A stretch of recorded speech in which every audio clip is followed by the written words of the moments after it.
ओम नमो भगवते वासुदेवाय नमः। कैसे बने भगवान विष्णु तिरुपति बालाजी, जानिए। मैं आपके लिए एक कहानी लेके आई हूँ। एक बार समस्त देवताओं ने मिलकर एक यज्ञ करने का निश्चय किया। यज्ञ की तैयारी पूर्ण हो गई। तभी वेद ने एक प्रश्न किया तो एक व्यवहारिक समस्या आ खड़ी हुई। ऋषि मुनियों ने के द्वारा किए जाने वाले यज्ञ की हविष्य तो ये देवगण ग्रहण करते थे, लेकिन देवों द्वारा किए गए यज्ञ की पहली आहुति किसकी होगी, यानी सर्वश्रेष्ठ देव का निर्धारण जरूरी था, जो फिर अन्य सभी देव का यज्ञ भाग प्रदान करे। ब्रह्मा विष्णु महेश परम आत्मा हैं, इनमें से श्रेष्ठ कौन है, इसका निर्णय आखिर हो तो कैसे भृगु ने इसका दायित्व संभाला। वह देवों की परीक्षा लेने चले। ऋषियों से विदा लेकर वह सर्वप्रथम अपने पिता ब्रह्मदेव के पास पहुंचे।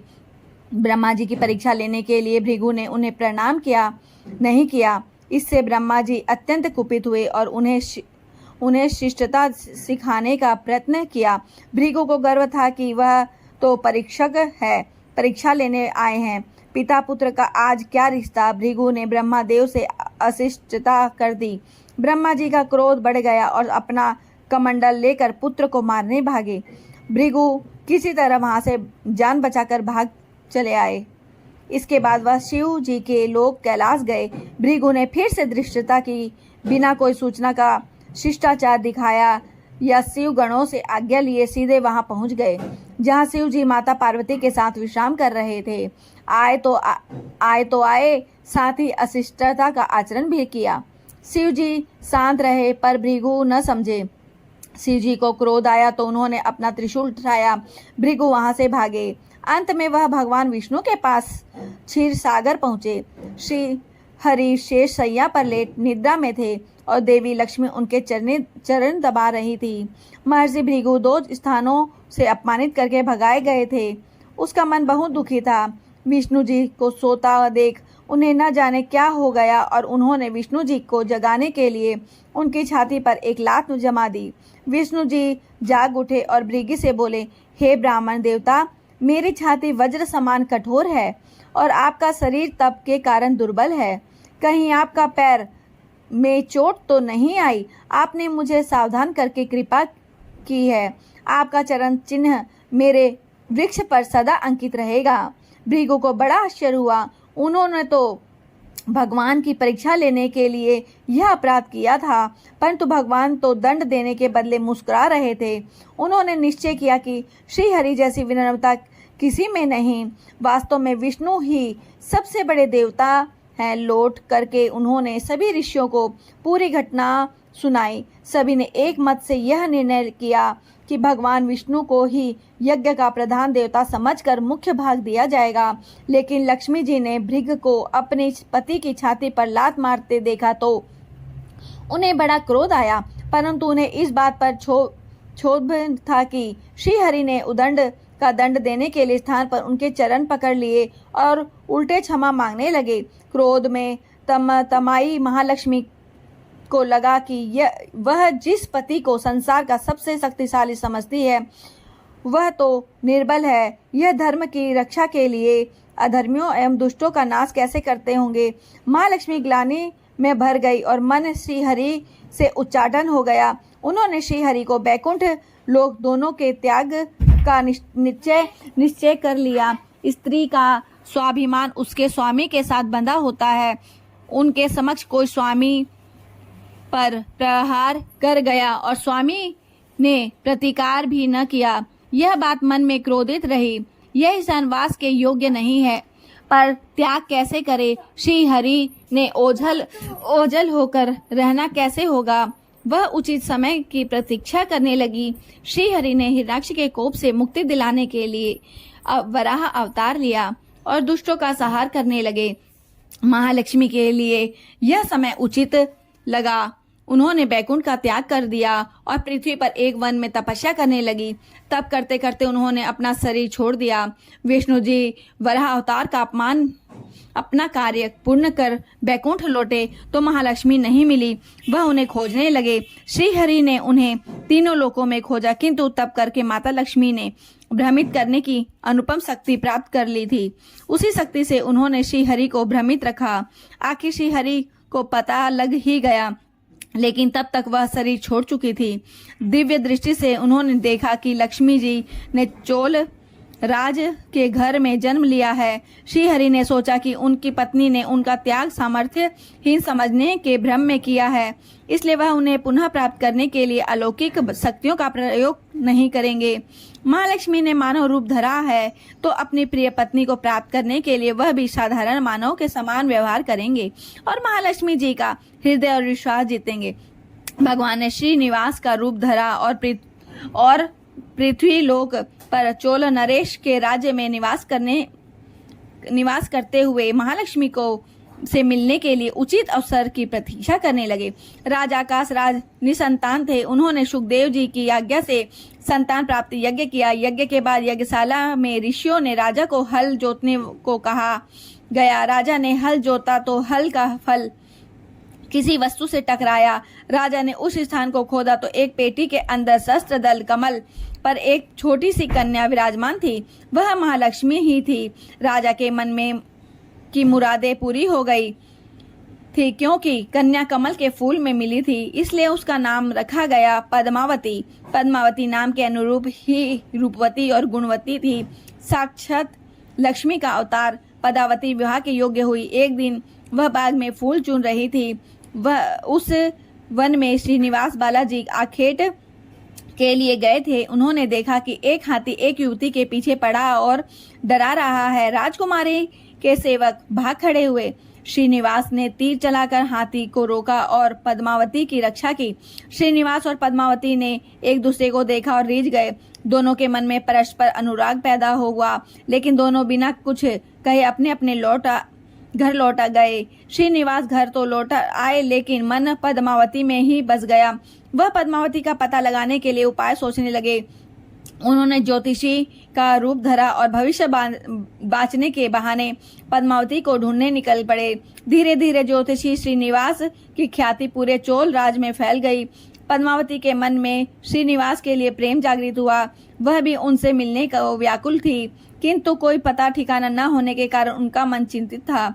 इस चिंता और प्रेम विरह में उन्होंने भोजन श्रृंगार आदि का त्याग कर दिया। इसके कारण उसका शरीर कृशकाय होता चला गया। राजा से पुत्री की यह दशा देखी नहीं जा रही थी। वह चिंतित थे। ज्योतिषी की प्रसिद्धि की सूचना राजा को हुई। राजा ने ज्योतिष श्रीनिवास को बुलाया और सारी बात बताकर अपनी कन्या की दशा का कारण बताने को कहा। श्रीनिवास राजकुमारी का हाल समझने पहुंचे तो पद्मावती को देखकर प्रसन्न हो गई। उनका उपक्रम सफल हुआ। उन्होंने पद्मावती का हाथ अपने हाथ में लिया। कुछ देर तक पढ़ने का स्वाग करने के बाद बोले, महाराज आपकी पुत्री प्रेम के विरह में जल रही है। आप इनका शीघ्र विवाह कर दें तो ये स्वस्थ हो जाएंगी। पद्मावती ने अब श्रीनिवास की ओर देखा। देखते ही पहचान लिया। उनके मुख पर प्रसन्नता के भाव आए और वह हंसी। काफी दिनों बाद पुत्री को प्रसन्न देख राजा को लगा कि ज्योतिषी का अनुमान सही है। राजा ने श्रीनिवास से पूछा, ज्योतिषी महाराज, यदि आपको यह पता है कि मेरी पुत्री प्रेम के विरह में पीड़ित है तो आपको यह भी सूचना होगी कि मेरी पुत्री को किससे प्रेम है। उसका विवाह करने को तैयार हूँ, आप उसका परिचय दें। श्रीहरि ने कुबेर से कहा, यक्षराज कुबेर, आपको भगवान भोलेनाथ ने जगत और देवताओं के धन की रक्षा के दायित्व सौंपा है। उनमें से धन में अपनी आवश्यकता के हिसाब से लूंगा अवश्य, पर मेरी एक शर्त भी होगी। श्रीहरि कुबेर से धन प्राप्ति की शर्त रख रहे हैं। यह सुनकर सभी देवता आश्चर्य में पड़ गए। श्रीहरि ने कहा, ब्रह्मा जी और शिव जी साक्षी रहे, कुबेर से धन ऋण के रूप में लूंगा, जिसे भविष्य में ब्याज सहित चुकाऊंगा। श्रीहरि की बात से कुबेर समेत सभी देवता विस्मय से एक दूसरे को देखने लगे। कुबेर बोले, भगवान, मुझसे कोई अपराध हुआ है तो उसके लिए क्षमा कर दें, पर ऐसी बात न कहें। आपकी कृपा से विजय होकर मेरा सारा कोष नष्ट हो जाएगा। श्रीहरि ने कुबेर को निश्चित करते हुए कहा, आपसे कोई अपराध नहीं हुआ। मैं मानव की कठिनाई का अनुभव करना चाहता हूँ। मानव रूप में उन कठिनाइयों का सामना करूंगा जो मानव को आती है। धन की कमी और ऋण का बोझ सबसे बड़ा होता है। कुबेर ने कहा, प्रभु, यदि आप मानव की तरह ऋण पर धन लेने की बात कह रहे हैं तो फिर आपको मानव की तरह यह भी बताना होगा कि ऋण चुकाएंगे कैसे। मानव को ऋण प्राप्त करने के लिए कई शर्तें झेलनी पड़ती हैं। श्रीनिवास ने कहा, कुबेर, यह ऋण मैं मेरी मैं नहीं, मेरे भक्त चुकाएंगे, लेकिन मैं उनसे भी कोई उपकार नहीं लूंगा। मैं अपनी कृपा से उन्हें धनवान बनाऊंगा। कलयुग में पृथ्वी पर मेरी पूजा धन, ऐश्वर्य और वैभव से परिपूर्ण देवता के रूप में होगी। मेरे भक्त मुझसे धन, वैभव और ऐश्वर्य की मांग करने आएंगे। मेरी कृपा से उन्हें यह प्राप्त होगा। बदले में भक्तों से मैं दान प्राप्त करूंगा, जो चढ़ावे के रूप में होगा। मैं इस तरह आपका ऋण चुकाता रहूंगा। कुबेर ने कहा, भगवान, कलयुग में मानव जाति धन के विषय में बहुत विश्वास के योग्य नहीं रहेंगे। उन पर आवश्यक से अधिक विश्वास करना क्या उचित होगा? श्रीनिवास जी बोले, शरीर त्यागने के बाद तिरुपति के तिरुमाला पर्वत पर बालाजी के नाम से लोग मेरी पूजा करेंगे। मेरे भक्तों की अटूट श्रद्धा होगी। वह मेरे आशीर्वाद से प्राप्त धन में मेरा हिस्सा रखेंगे।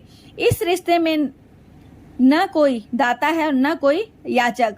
हे कुबेर, कलयुग के आखिरी तक भगवान बालाजी धन, ऐश्वर्य और वैभव के देवता बने रहेंगे और मैं अपने भक्तों को धन से परिपूर्ण करूंगा। तो मेरे भक्त दान से न केवल मेरे प्रति अपना ऋण उतारेंगे, बल्कि मेरा ऋण उतारने में भी मदद करेंगे। इस तरह कलयुग की समाप्ति के बाद मैं आपका मूल धन लौटा दूंगा। कुबेर ने श्री हरि द्वारा भक्त और भगवान के बीच एक ऐसी रिश्ते की बात सुनकर उन्हें प्रणाम किया और धन प्रबंध कर दिया। भगवान श्रीनिवास और कुबेर के बीच हुए समझौते की साक्षी स्वयं ब्रह्मा और शिव जी हैं। दोनों वृक्ष रूपी में साक्षी बन गए। आज भी पुष्करणी तीर्थ के किनारे ब्रह्मा और शिव जी बरगद के पेड़ के रूप में साक्षी बनकर खड़े हैं। ऐसा कहा जाता है कि निर्माण कार्य के लिए स्थान बनाने के लिए इन दोनों पेड़ों को जब काटा जाने लगा तो उनमें से खून की धारा फूट पड़ी। पेड़ काटना बंद करके उसकी देवता की तरह पूजा होने लगी। इस तरह भगवान श्रीनिवास, बालाजी और पद्मावती का विवाह पूरे धूमधाम से हुआ। सभी देवगण पधारे। भक्त मंदिर में दान देकर भगवान पर चढ़ा ऋण उतार रहे, जो कलयुग के अंत तक जारी रहेगा। भवसागर से पार होने के लिए मनुष्य शरीर रूपी सुंदर नौका मिल गई है। सतर्क रहो, कहीं ऐसा न हो कि वासना भी भंवर में पड़कर नौका डूब जाए। अपने अंतकरण के में परोपकार की पवित्र भावना उत्पन्न करने के लिए गाय को दूध पिए, मक्खन, घृत, ऋतु फल खाएं, सूखे मेवे, शहद, गन्ना एवं जैविक खाद से उत्पन्न अन्न सत्व गुण युक्त खाएं, जिससे आपका मन दैविक विचार उत्पन्न करेगा। आप भाग्यशाली हैं कि ये ज्ञान पवित्र गीता अध्याय 14 वर्णित सृष्टि त्रिगुणात्मक सत्व, रज, तामस केवल सनातन धर्म के पवित्र ग्रंथों में लिपिबद्ध है। दुनिया के और किसी धर्म के पास नहीं। अतः अपने आप को गौरवान्वित महसूस करें। इस प्रकार आप नरक जाने से बच सकते हैं। स्वयं कमाओ, स्वयं खाओ, यह प्रकृति है, रजोगुण। दूसरा कमाए, तुम छीन कर खाओ, यह विकृति है, तमोगुण। स्वयं कमाओ, सबको खिलाओ, यह दैविक संस्कृति है, सतोगुण। दैविक प्रवृत्ति को धारण करें, तभी आप देवलोक पाने के अधिकार बनेंगे। सांसारिक विषय एक दिन हमारा साथ छोड़ देंगे, यह एक दिन सत्य है। उन्होंने हमको छोड़ा या हमने उन्हें छोड़ा, इससे क्या भेद है? दोनों एक बराबर हैं। अतएव सज्जन पुरुष स्वयं उनको त्याग देते हैं। स्वयं छोड़ने में ही सच्चा सुख है, बड़ी शांति प्राप्त होती है। हमेशा ध्यान में रखिए, आप एक शुद्ध चेतना है, यानी स्व ऊर्जा से प्रकाशित आत्मा। माया ज्ञान ने आपकी आत्मा के शुद्ध स्वरूप को छीन रखा है, अतः माया ज्ञान से पीछा छुड़ाएगी और शुद्ध चेतना को प्राप्त कर परमात्मा को सुख भोगिए। सत्कर्म करते रहना ही सभी सही अर्थों से जीवन से प्रेम है। मंगल कामना प्रभु आपके जीवन में अंधकार अज्ञान को मिटाए एवं प्रकाश ज्ञान से भर दे। मनुष्य पद की गरिमा को क्यों खोता है और उसके क्या परिणाम होते हैं? मनुष्य पद की गरिमा तामसिक प्रवृत्ति, वासना, लालच एवं अहंकार के अधीन होने के कारण खोता है। पवित्र गीता के अनुसार ये प्रवृत्तियां नरक का द्वार हैं। हमारे मत में ये प्रवृत्तियां हमारे जीवन में तामस के उदय का आरंभ है और यही तामस मानव के जीवन में अज्ञानता, जुड़ता और मूर्खता के उदय का कारण है, जो हमें नरक लोग ले जाने में सक्षम है। अतः भ्रष्टाचार से बचो, यानी पद की गरिमा को मत खो। कोई भी पद या सम्मान, गरिमा इस जन्म में पूर्व में संचित पुण्य कर्मों की देन है। पुण्य कर्मों के हास्य के साथ ही गरिमा भी समाप्त हो जाती है और मानव को फिर अनेक योनियों में भटकना पड़ता है। धर्मशील व्यक्ति जिमी सरिता सागर महामाही, जमिति ताहि कामना नाही, तेहि सुख संपत्ति भी नहीं बुलाए, धर्मशील जाई सुहाय। जैसे सरिता उबड़ खाबड़ पथरीली स्थानों को पार करते हैं, पूर्ण रूपे निष्काम भाव से समुद्र में जा मिलते हैं, उसी प्रकार धर्म रथ पर आसीम मनुष्य के पास उसके न चाहते हुए भी समस्त सुख संपत्ति रिद्धियां सिद्धियां स्वतः आ जाती हैं। सत्य तो यह है कि वह उसकी दासी ग्रहण करने के लिए लालित रहती हैं। सच्चे संतों की वाणी से अमृत बरसता है, आवश्यक है उसे आचरण से उतारने की। जिस प्रकार मैले दर्पण में सूर्य देव के प्रकाश नहीं पड़ता, उसी प्रकार मलिन अंतकरण में ईश्वर के प्रकाश का प्रतिबिंब नहीं रहता, अर्थात मलिन अंतकरण के शैतान अथवा असुरों का राजा होता है। अतः ऐसे मनुष्य ईश्वर द्वारा प्रदत्त दिव्य दृष्टि या दूरदृष्टि का अधिकारी नहीं बन सकता है और अनेक दिव्य सिद्धियां अधिकारी को प्राप्त नहीं कर पाता है या खो देता है। किसी भी गौशाला में दान देकर गोवंश को बचाएं और देवताओं का आशीर्वाद एवं कृपा प्राप्त करें, साथ ही अपने प्रारंभ भाग्य में पुण्य संचित करें। यह एक ऐसा पुण्य है जिससे इस लोक में देवताओं से सुख समृद्धि मिलती है और जीवन सुखद बनता है। धन्यवाद।